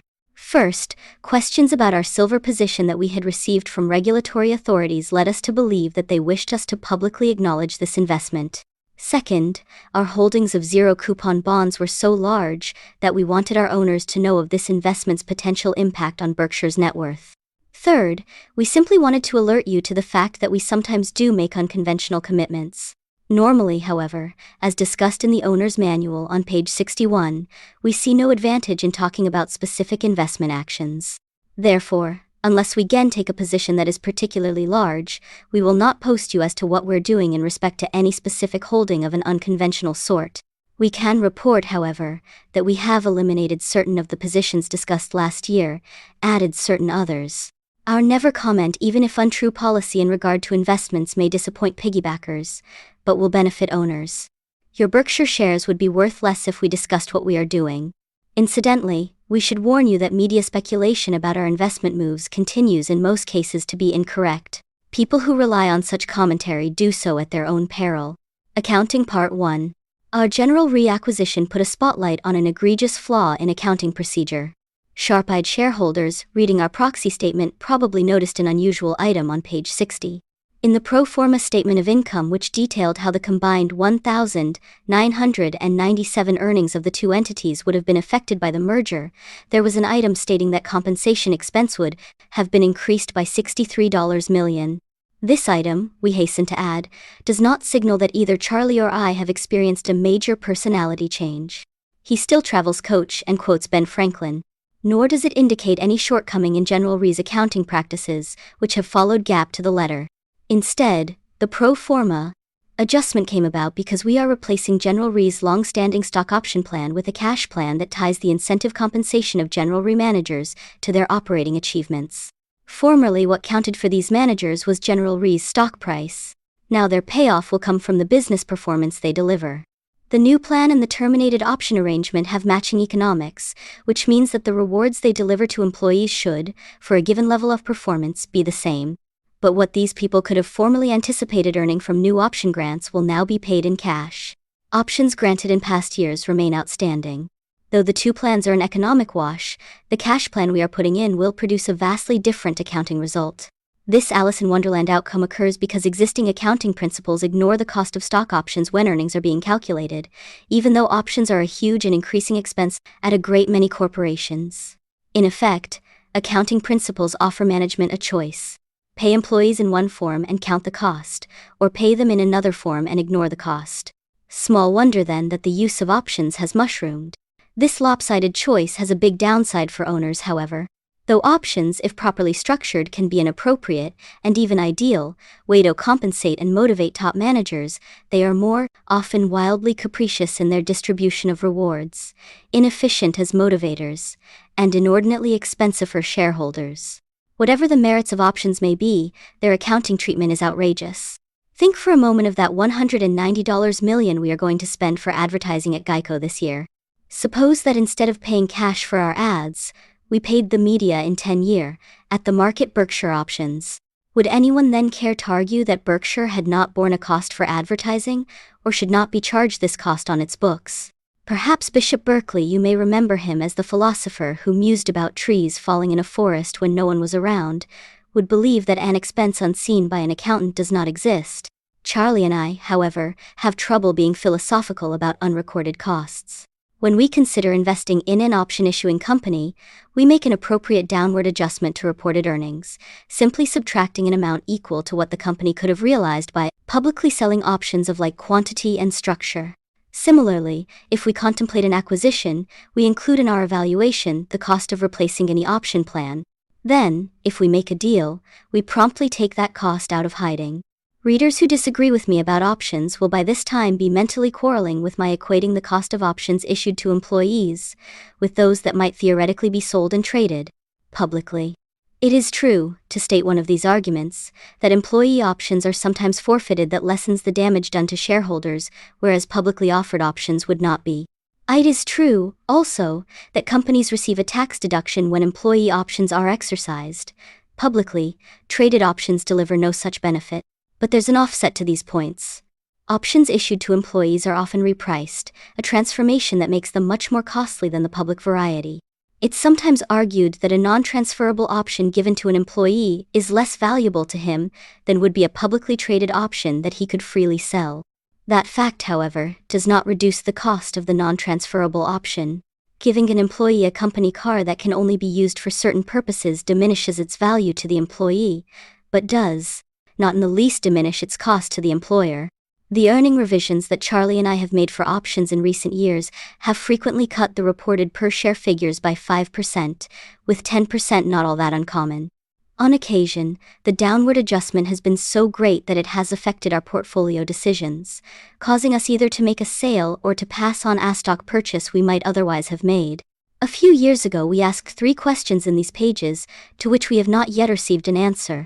If options aren't a form of compensation, what are they? If compensation isn't an expense, what is it? And, if expenses shouldn't go into calculation of earnings, where in the world should they go? Accounting Part 2. The role that managements have played in stock option accounting has hardly been benign. A distressing number of both CEOs and auditors have in recent years bitterly fought FASB's attempts to replace option fiction with truth, and virtually none have spoken out in support of FASB. Its opponents even enlisted Congress in the fight, pushing the case that inflated figures were in the national interest. Still, I believe that the behavior of managements has been even worse when it comes to restructurings and merger accounting. Here, many managements purposefully work at manipulating numbers and deceiving investors. And, as Michael Kinsley has said about Washington, the scandal isn't in what's done that's illegal but rather in what's legal. It was once relatively easy to tell the good guys in accounting from the bad. Thielate 1960s, for example, brought on an orgy of what one charlatan dubbed bold imaginative accounting, the practice of which, incidentally, made him loved for Adam by Wall Street because he never missed expectations. But most investors of that period knew who was playing games. And, to their credit, virtually all of America's most admired companies then shunned deception. In recent years, probity has eroded. Many major corporations still play things straight, but a significant and growing number of otherwise high-grade managers, CEOs, you would be happy to have as spouses for your children or as trustees, under your will have come to the view that it's okay to manipulate earnings to satisfy what they believe are Wall Street's desires. Indeed, many CEOs think this kind of manipulation is not only okay, but actually their duty. These managers start with the assumption, all too common, that their job at all times is to encourage the highest stock price possible, a premise with which we vehemently disagree. To pump the price, they strive admirably for operational excellence. But when operations don't produce the result hoped for, these CEOs resort to unadmirable accounting stratagems. These either manufacture the desired earnings or set the stage for them in the future. Rationalizing this behavior, these managers often say that their shareholders will be hurt if their currency for doing deals, that is, their stock is not fully priced, and they also argue that in using accounting shenanigans to get the figures they want, they are only doing what everybody else does. Once such an everybody's doing it attitude takes hold, ethical misgivings vanish. Call this behavior son of Gresham. Bad accounting drives out good. The distortion du jour is the restructuring charge, an accounting entry that can of course be legitimate but that too often is a device for manipulating earnings. In this bit of ledger domain, a large chunk of costs that should properly be attributed to a number of years is dumped into a single quarter, typically one already fated to disappoint investors. In some cases, the purpose of the charge is to clean up earnings misrepresentations of the past, and in others it is to prepare the ground for future misrepresentations. In either case, the size and timing of these charges is dictated by the cynical proposition that Wall Street will not mind if earnings fall short by $5 per share in a given quarter, just as long as this deficiency ensures that quarterly earnings in the future will consistently exceed expectations by 5 cents per share. This dump everything into one quarter behavior suggests a corresponding, bold, imaginative approach to golf scores. In his first round of the season, a golfer should ignore his actual performance and simply fill his card with atrocious numbers, double, triple, quadruple bogeys, and then turn in a score of, say, 140. Having established this reserve, he should go to the golf shop and tell his pro that he wishes to restructure his imperfect swing. Next, as he takes his new swing onto the course, he should count his good holes but not the bad ones. The cerements from his old swing should be charged instead to the reserve established earlier. At the end of 5 rounds, then, his record will be 140, 80, 80, 80, 80 rather than 91, 94, 89, 94, 92. On Wall Street, they will ignore the 140 which, after all, came from a discontinued swing and will classify our hero as an 80 shooter, and one who never disappoints. For those who prefer to cheat up front, there would be a variant of this strategy. The golfer, Playing alone with a cooperative caddy auditor should defer the recording of bad holes, take 480 seconds, accept the plaudits he gets for such athleticism and consistency, and then turn in a fifth card carrying a 140 score. After rectifying his earlier scorekeeping sins with this big bath, he may mumble a few apologies but will refrain from returning the sums he has previously collected from comparing scorecards in the clubhouse. The caddy, need we add, will have acquired a loyal patron.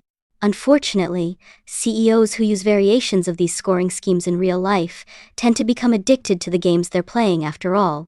It's easier to fiddle with the scorecard than to spend hours on the practice tee and never muster the will to give them up. Their behavior brings to mind Voltaire's comment on sexual experimentation. Once a philosopher, twice a pervert. In the acquisition arena, restructuring has been raised to an art form. Managements now frequently use mergers to dishonestly rearrange the value of assets and liabilities in ways that will allow them to both smooth and swell future earnings. Indeed, at deal time, major auditing firms sometimes point out the possibilities for a little accounting magic, or for a lot.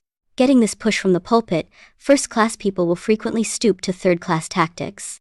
CEOs understandably do not find it easy to reject auditor-blessed strategies that lead to increased future earnings.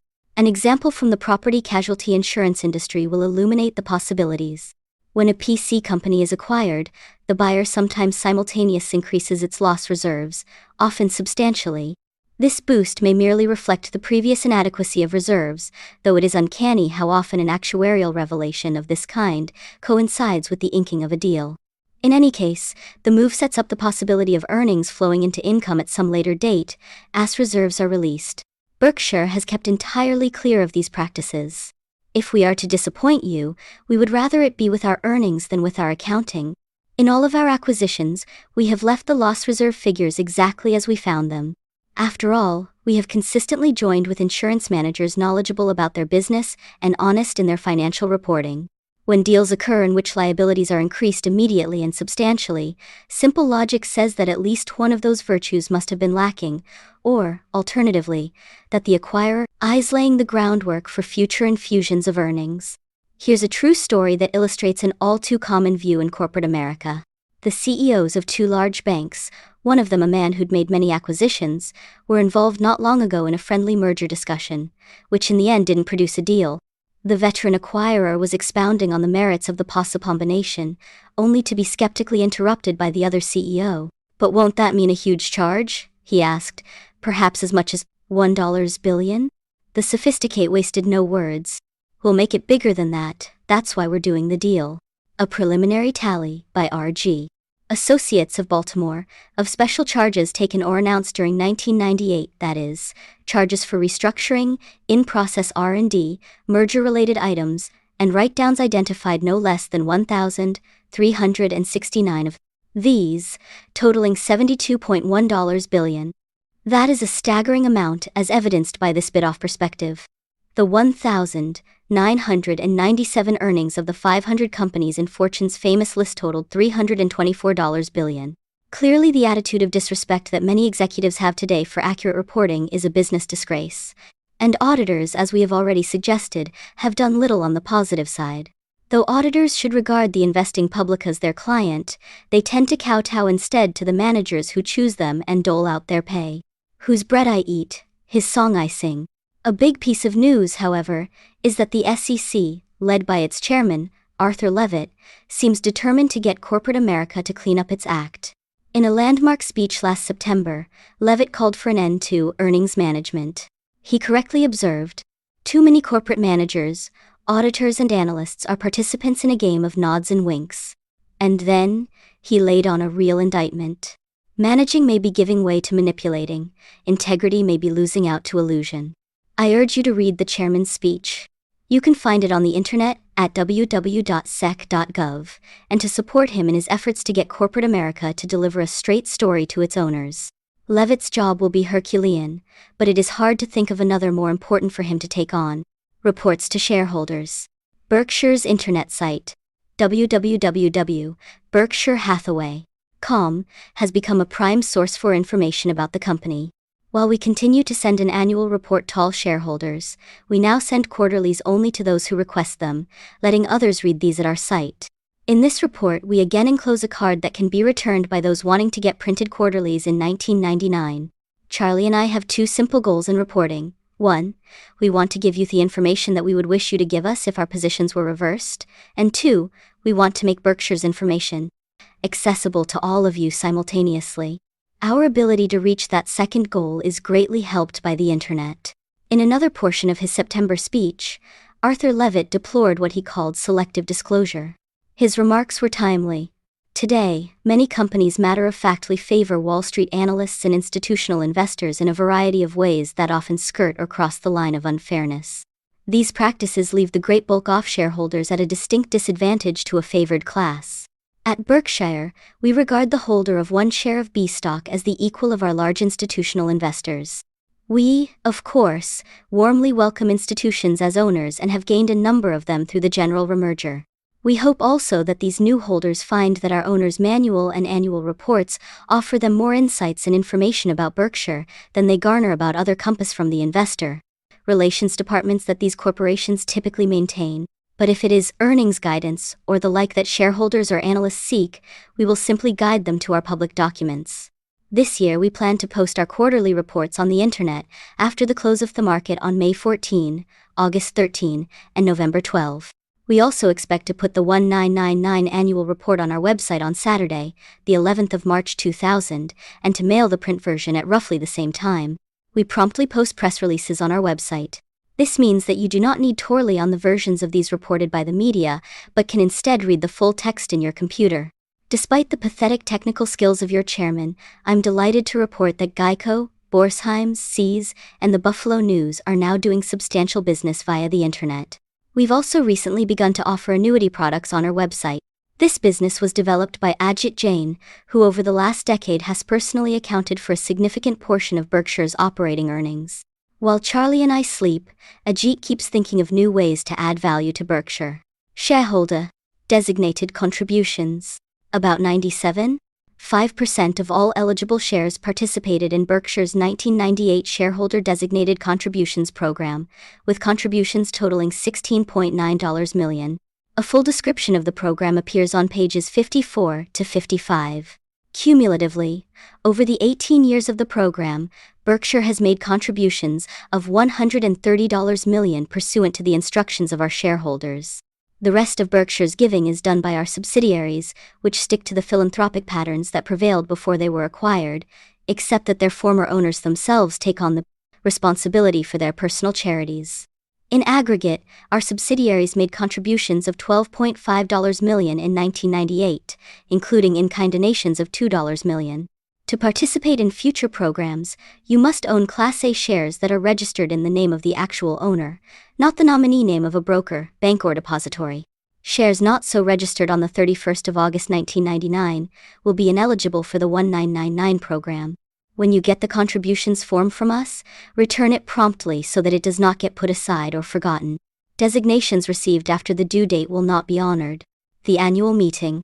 This year's Woodstock for Capitalists will be held May 1 to 3, and we may face a problem. Last year more than 10,000 people attended our annual meeting, and our shareholders list has since doubled, so we don't quite know what attendance to expect this year. To be safe, we have booked both Ak-Sar-Ben Coliseum, which holds about 14,000, and the Holiday Convention Center, which can seat an additional 5,000. Because we know that our Omaha shareholders will want to be good hosts to the out-of-towners, many of them come from outside the U.S., we plan to give those visitors first crack at the Ak-Sar-Ben tickets and to subsequently allocate these to Greater Omaha residents on a first-come, first-served basis. If we exhaust the Ak-Sar-Ben tickets, we will begin distributing holiday tickets to Omaha shareholders. If we end up using both locations, Charlie and I will split our pre-meeting time between the two. Additionally, we will have exhibits, and also the Berkshire movie, large television screens and microphones at both sites. When we break for lunch, many attendees will leave Ak-Sar-Ben, which means that those at Holiday can, if they wish, make the 5-minute trip to Ak-Sar-Ben and finish out the day there. Buses will be available to transport people who don't have cars. The doors will open at both locations at 7 a.m. on Monday, and at 8:30 we will premiere the 1999 Berkshire movie epic, produced by Mark Hamburg, our CFO. The meeting will last from 9:30 until 3:30. interrupted only by the short lunch break. An attachment to the proxy material that is enclosed with this report explains how you can obtain the badge you will need for admission to the meeting and other events. As for plane, hotel and car reservations, we have again signed up American Express 800-799-6634 to give you special help. In our normal fashion, we will run buses from the larger hotels to the meeting. After the meeting, these will make trips back to the hotels and to Nebraska Furniture Mart, Borsheim's and the airport. Even so, you are likely to find a car useful. The full line of Berkshire products will be available at Ak-Sar-Ben, and the more popular items will also be at Holiday. Last year, we set sales records across the board, moving 3,700 pounds of See's candy, 1,635 pairs of Dexter shoes, 1,150 sets of Kwikut knives, and 3,104 Berkshire shirts and hats. Additionally, $26,944 of World Book products were purchased, as well as more than 2,000 golf balls with the Berkshire Hathaway logo. Charlie and I are pleased but not satisfied with the C numbers, and confidently predict new records in all categories this year. Our 1999 apparel line will be unveiled at the meeting, so please defer your designer purchases until you view our collection. Dairy Queen will also be on hand, and will again donate all proceeds to the Children's Miracle Network. Last year we sold about 4,000 Dilly bars, fudge bars and vanilla, orange bars. Additionally, Geico will have a booth that will be manned by a number of our top counselors from around the country, all of them ready to supply you with auto insurance quotes. In almost all cases, Geico will be able to offer you a special shareholders discount. Check out whether we can save you some money. The piece de resistance of our One Company trade show will be a 7-9 foot long, nearly 1-2 foot wide, fully outfitted cabin of a 737 Boeing business jet, BBJ, which is NetJet's newest product. This plane has a 14-hour range, is designed to carry 19 passengers, and offers a bedroom, an office, and 2 showers. Delivery to fractional owners will begin in the first quarter of 2000. The BBJ will be available for your inspection on May 1 to 3 near the entrance to the Ak-Sar-Ben Hall. You should be able to minimize your wait by making your visit on Saturday or Sunday. Bring along your checkbook in case you decide to make an impulse purchase. NFM's multi-stored complex, located on a 75-acre site about a mile from Ak-Sar-Ben, is open from 10 a.m. to 9 p.m. on weekdays, and 10 a.m. to 6 p.m. on Saturdays and Sundays. This operation did $300 million in business during 1998 and offers an unrivaled breadth of merchandise, furniture, electronics, appliances, carpets, and computers, all at can't-be-beat prices. During the April 30th to May 4th period, shareholders presenting their meeting badge will receive a discount that is customarily given only to its employees. Borsheim's normally is closed on Sunday but will be open for shareholders from 10 a.m. to 6 p.m. on May 2nd. On annual meeting weekend last year, the store did an incredible amount of business. Sales were double those of the previous year, and the store's volume on Sunday greatly exceeded volume for any day in Borsheim's history. Charlie attributes this record to the fact that he autographed sales tickets that day, and, while I have my doubts about this proposition, we are not about Thomas with a winning formula. Please give him writer's cramp. On last year's Sunday, Borsheim's wrote 2,501 tickets during the 8 hours it was open. For those of you who are mathematically challenged, that is 1 ticket every 11.5 seconds. Shareholders who wish to avoid Sunday's crowd can visit Borsheim's on Saturday, 10 a.m. -5:30 p.m. or on Monday, 10 a.m. -8 p.m. Be sure to identify yourself as a Berkshire owner so that Susan Jacques, Borsheim's CEO, can quote you a shareholder weekend price. Susan joined us in 1983 as a $4 per hour salesperson and was made CEO in 1994. This move ranks as one of my best managerial decisions. Bridge players can look forward to a thrill on Sunday, when Bob Hammond, the best the game has ever seen, will turn up to play with our shareholders in the mall outside of Borsheim's. Bob plays without sorting his cards. Hey, maybe that's what's wrong with my game. We will also have a couple of other tables at which another expert or two will be playing. Gorat's, my favorite steakhouse, will again be open, especially for Berkshire shareholders on the Sunday night before the meeting. Though Gorat's served from 4 p.m. until about 1 a.m. last year, its crew was swamped, and some of our shareholders had an uncomfortable wait. This year fewer reservations will be accepted, and we ask that you don't come on Sunday without a reservation. In other years, many of our shareholders have chosen to visit Gorat's on Friday, Saturday, or Monday. You can make reservations beginning on April 1 but not before. by calling 402-551-3733. The cognoscenti will continue to order rare T-bones with double orders of hash browns. The Omaha Golden Spikes, nee the Omaha Royals, will meet the Iowa Cubs on Saturday evening, May 1st, at Rosenblatt Stadium. Your chairman, whose breaking ball had the crowd buzzing last year, will again take the mound. This year I plan to introduce my flutterball. It's a real source of irritation to me that many view our annual meeting as a financial event rather than the sports classic I consider it to be. Once the world sees my flutterball, that misperception will be erased. Our proxy statement includes instructions about obtaining tickets to the game and also a large quantity of other information that should help you to enjoy your visit. I particularly urge the 60,000 shareholders that we gained through the Gen Re merger join us. Come and meet your fellow capitalists. It wouldn't be right to close without a word about the 11.8 people who work with me in Berkshire's corporate office. In addition to handling the myriad of tax, regulatory and administrative matters that come with owning dozens of businesses, this group efficiently and cheerfully manages various special projects, some of which generate hundreds of inquiries.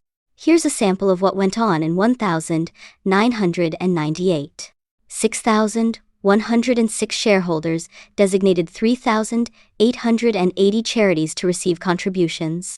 Kelly Muchmore processed about 17,500 admission tickets for the annual meeting, along with orders and checks for 3,200 baseball tickets. Kelly and Mark Hamburg produced and directed the Exarban Extravaganza, a job that required them to arrange the presentations made by our subsidiaries, prepare our movie, and sometimes lend people a hand with travel and lodging. Debbie Bosanek satisfied the varying needs of the 46 media organizations, 13 of them non-US, that covered the meeting. And meanwhile, as always, skillfully assisted me in every aspect of my job. Debbie and Mark assembled the data for our annual report and oversaw the production and distribution of 165,000 copies. This year the number will be 325,000. Mark handled 95% of the details and much of the substance connected with our completing 2 major mergers. Kelly, Debbie and Debray dealt efficiently with tens of thousands of requests for annual reports and financial information that came through the office. You and I are paying for only 8 people. But we are getting what would at most places be the output of 100. To all of the 11.8, my thanks. Warren E. Buffett, Chairman of the Board.